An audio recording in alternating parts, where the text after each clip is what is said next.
ছাত্ৰীসকল তোমালোকৰ যেটো সায়েন্সৰ ক্লাস 8ৰ জেনাৰেল সায়েন্সৰ চেপ্টাৰ নম্বৰ 4 যেটো আছে কয়লা আৰু পেট্ৰলিয়াম এইটো মই তোমালোকৰ আলোচনা কৰিম সকলোখিনি প্ৰশ্ন মানে অনুশীলনী আটাইখিনি সো তোমালোকে লাষ্টলৈকে ভিডিওটো চাবা আৰু ইয়াৰ পৰা জনাব বিচাৰো যে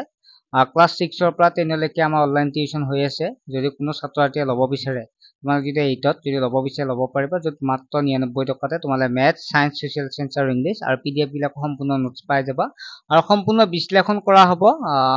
সকলোখিনি বুজি পাবা চিন্তা কৰিব নালাগে যেটো WhatsApp নম্বৰ দেখাব এই নম্বৰতে SMS কৰিলে হ'ল প্ৰথম প্ৰশ্নটো হৈছে CNG আৰু LPG ৰ কিয় ইন্ধন হিচাপে ব্যৱহাৰ CNG আৰু LPG ইন্ধন হিচাপে ব্যৱহাৰ কৰা সুবিধা কি কি ইয়াৰে এনসাৰটো হৈছে CNG আৰু LPG ব্যৱহাৰ বহুতো সুবিধা আগবঢ়ায় CNG ৰ সুবিধাসমূহ যেনে CNG বায়ুৰ ৰূপত থাকিবলৈ অধিক পছন্দ কৰে আৰু অতি উচ্চ তাপমাত্ৰাতহে জ্বলে ফলত ই সুৰক্ষিত জ্বলাৰ সময়ত গন্ধ কম বা নাই যাৰ ফলত ধোঁৱা বা বেয়া গোন্ধ নাই LPG ৰ সুবিধাসমূহ হৈছে LPG ত ইন্ধন অধিক তাপ শক্তি থাকে হেয়াহে ই যথেষ্ট কাৰ্যক্ষম LPG তৎক্ষণাত জ্বলে যাৰ ফলত শক্তি অপচয় কম হয় নেক্সট 2 নম্বৰ প্ৰশ্নটো আছে ৰাস্তা বনাওতে ওপৰৰ তৰপত ব্যৱহাৰ কৰা পেট্ৰল তথা সামগ্ৰীটোৰ নাম কি ইয়াৰ এনসাৰ হৈছে ৰাস্তা নিৰ্মাণ সময়ত ওপৰৰ স্তৰত ব্যৱহৃত পেট্ৰল তথা পদাৰ্থৰ নাম হৈছে বিটুমেন মৃত গছ-গছনিৰ পৰা কয়লা কেনেকৈ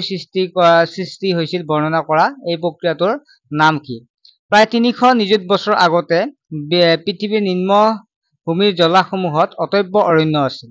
বানপানীৰ নিচিনা প্ৰাকৃতিক প্ৰক্ৰিয়াৰ ফলত এই অৰণ্যসমূহ মাটিৰ তলত পোত খাই গৈছিল এইবিলাক মই যেটো অনলাইন ক্লাছৰ আলোচনা কৰিছো তোমালোকে যিসকল জড়িত আছে তোমালোকে গমে পাবা বুজি পাইছে চাগে তাৰ ওপৰত অধিক পৰিমাণৰ মাটি জমা হৈ থকাৰ ফলত হেঁচা পৰি সেইবোৰ সংকুচিত হৈ গৈছিল এইবোৰ উষ্ণতাও বাঢ়িছিল উচ্চ চাপ আৰু উষ্ণতা এই মৃত উদ্ভিদসমূহ ধীৰে ধীৰে কয়লালৈ ৰূপান্তৰিত হয় এই প্ৰক্ৰিয়াটোৰ নাম হ'ল অংগাৰীকৰণ বা কাৰ্বনাইজেচন খালি ঠাই পূৰ কৰা 4 নম্বৰটো ইয়াত খালি ঠাই লিখিব দিছে খালি ঠাই লিখিবা কয়লা পেট্ৰলিয়াম আৰু প্ৰাকৃতিক গেছ হৈছে জীৱাশ্ম ইন্ধন নেক্সট উত্তৰটো 6 নম্বৰ পেট্ৰলিয়ামৰ উপাদানসমূহ পৃথকীকৰণ প্ৰক্ৰিয়াটোক শোধন বোলা হয় আৰু আটাইতকৈ কম প্ৰদূষিত যান-বাহনটো হ'ল CNG 5 নম্বৰ তলত দিয়া শুদ্ধ অশুদ্ধ বাছি উলিওৱা পৰীক্ষাগাৰত জীৱাশ্ম ইন্ধনৰ প্ৰস্তুত কৰিব পাৰি এটো হৈছে অশুদ্ধ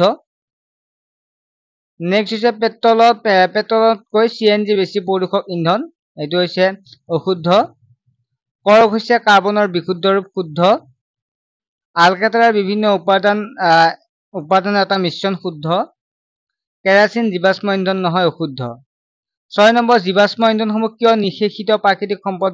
ব্যাখ্যা কৰা জীৱাশ্ম ইন্ধনসমূহ নিষেধিত প্ৰাকৃতিক সম্পদ কাৰণ এইবোৰ সীমিত পৰিমাণে উপলব্ধ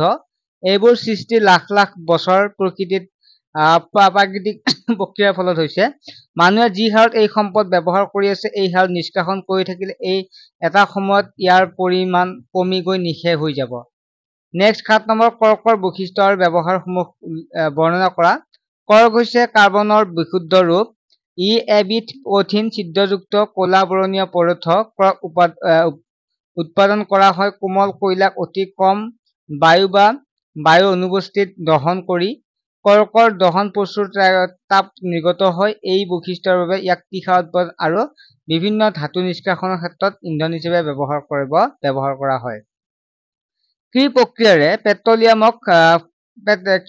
দ্বাৰা পেট্ৰলিয়ামৰ সৃষ্টি হৈছিল ব্যাখ্যা কৰা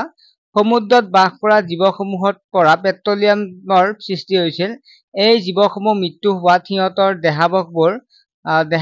সমুদ্ৰৰ তলিত সঞ্চিত হৈছিল আৰু বালি আৰু বোকাৰ তলৰ পৰা ঢাক খাই এইবোৰ পোত গৈছিল কালক্ৰমত বহু নিযুত বছৰ ধৰি অক্সিজেনহীন পৰিৱেশ প্ৰচুৰ তাপ আৰু অত্যাধিক চাপৰ প্ৰভাৱত মৃত জীৱসমূহক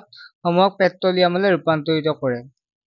ছাত্ৰ-ছাত্ৰীসকল ক্লাস 6 ৰ পৰা 10 লৈ অনলাইন টিউচনৰ যোগাযোগ কৰক 9394628219 ঠিক আছে নেক্সট এটা ভিডিঅত লগ পাম নেক্সট এটা ক্লাস লৈ আহিম তোমালোকে পৰাপক্ষত অনলাইন ক্লাছত জয়েন হ'ব চেষ্টা কৰিবা কাৰণ তোমালোকে